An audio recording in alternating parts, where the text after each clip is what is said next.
Tom Piotrowski over at CommSec for a look at the markets today. Might be taking a bump this morning, Tom.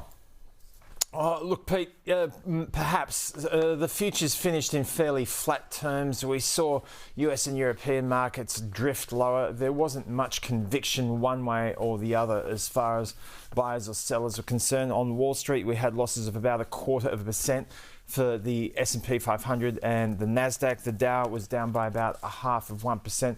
And you could argue that over the course of the next 72 hours is when the main game for the week comes into play, and it's just kicked off with Nvidia's earnings. So this was one of the big ones that the market was waiting for, and it was, I suppose, in line with the market's expectations, slightly better, and that's part of the reason why the shares are up by 5% in after-hours trade. Those figures came through about 15 minutes ago.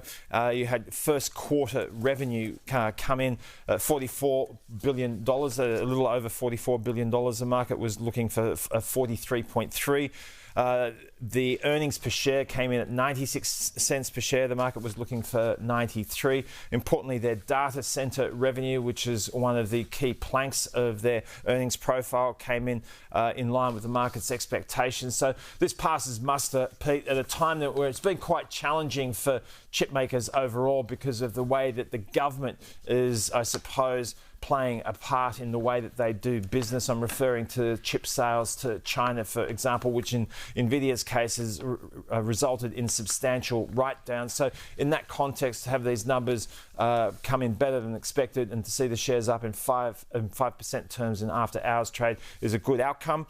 The local picture today, we've got private business investment numbers to look at. That's the key economic release of the day. It'll be less interesting to most, but it feeds into the GDP or national accounts figures. So that's why the economists pay a lot of attention to these numbers.